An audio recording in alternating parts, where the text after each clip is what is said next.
खून की प्यासी चुड़ैल। ये कहानी संतोष की है। मैं आपको ये कहानी संतोष की जुबानी सुनाती हूँ। ये उस वक्त की बात है जब मैं गांव में अपनी दादी के साथ रहता था। मेरी उम्र 15 साल थी। मुझे भूत, प्रेत, चुड़ैल इन सब को असली में देखने का शौक चढ़ा था। चुड़ैल की कहानियां तो मैं बड़े मजे से सुनता था और हमेशा बोलता था कि कितना मजा आएगा अगर किसी चुड़ैल से सच में मेरी मुलाकात हो जाए तो। मेरी दादी की किराना और दूध की डेयरी, ऐसी दो दुकानें थी। दादी और मैं मिलके दोनों दुकान चलते थे। गांव में हमारा बड़ा नाम था।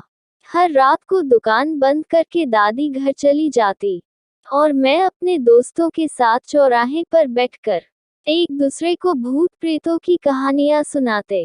कभी कभी गांव के बड़े बूढ़े भी हमारे साथ बैठ के हमें चुड़ैल की कहानियां सुनाते और कभी कभी तो गांव वालों से छुपते छुपाते हम तरह तरह की हॉन्टेड जगहों पर जाते भी थे।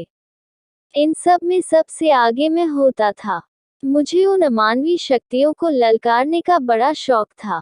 पर मेरी जिंदगी में एक दिन ऐसा आया कि मुझे एहसास हो गया कि मैं कितनी बड़ी मुसीबत को बुलावा दे रहा था।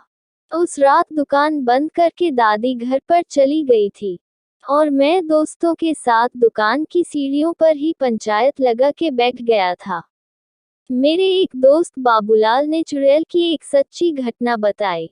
पड़ोस के गांव के कुछ लोग हफ्ते भर पहले रात को जंगल से लौट रहे थे। उसी वक्त उन पर एक चुड़ैल ने हमला कर दिया था।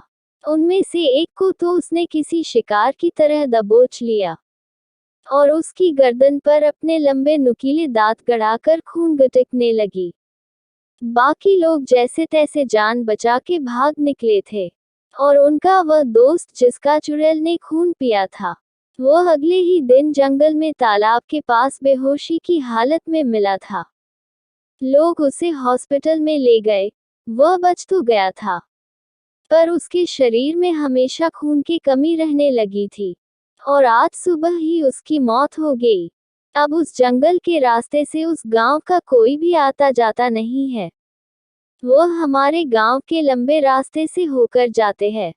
मैं बोला कि ये चुड़ैल भूत प्रेत सब कुछ अफवाह होती है। जंगल में कुछ और ही कांड हो रहा होगा।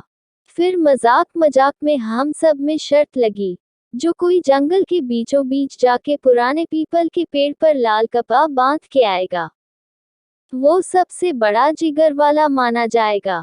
उस चुनौती के लिए 3 लोग आगे आए, मैं, आशीष और विवेक। और दूसरे ही दिन रात को दुकान बंद करने के बाद सब ने घर पे बोल दिया कि दोस्त का बर्थडे है, थोड़ा लेट आएंगे। और फिर मैंने एक लाल रिबन जेब में रख लिया और विवेक की मोटरसाइकिल पर हम रात के 9 बजे निकले और बाकी दोस्त जंगल की सीमा रेखा के पास खड़े रहे।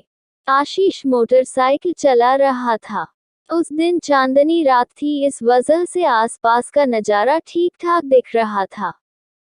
तीनों को डर भी लग रहा था, पर बात अब इज्जत की थी, इसलिए वह काम करना ही था। आशीष मोटरसाइकिल चलाने में उस्ताद था, इसलिए जंगल वाले रास्तों पर बाइक हर बार वही चलता था।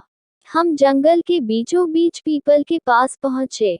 मैं बाइक से उतरा और विवेक मुझे बाइक की हेडलाइट का फोकस दिखने लगा। मैंने लाल रिबन निकाली और जाके पीपल की टहनी पर बांध दिया और जब मैं पीछे मुड़ा तब एक नुकीले पत्थर से ठोकर लग के मुंह के बल गिर गया। मेरे पैर में गहरी चोट लग गई और खून पानी की तरह बहने लगा। मेरे दोस्तों ने मुझे सहारा देकर बाइक पर बिठाया। फिर हम बाइक स्टार्ट करके गांव की तरफ निकल पड़े। बस थोड़ी ही दूर गए थे कि पीछे किसी की गुर्राने की आवाज आई।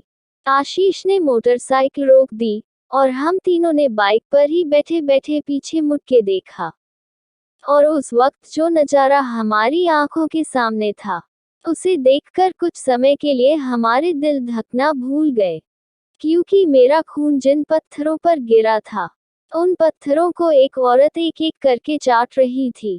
वह औरत पूरी तरह खून से नहाई हुई थी सिर्फ उसकी आंखों की सफेद पुतलियां ही दिख रही थी। खून चाटते वक्त वह हमारी तरफ ही देख रही थी। तभी अचानक उसने पत्थर फेंका और हमारी तरफ झपट पड़ी। और फिर आशीष ने किसी रेसर की तरह बाइक भगाई। मैं उसे देखने के लिए पीछे मुड़ा था, तो वह औरत 4 पैरों पर किसी नरभक्षी भेड़िए की तरह हमारा पीछा कर रही थी। एक पल के लिए तो उसने हमें पकड़ ही लिया था, पर किस्मत से आशीष के हाथ में बाइक थी।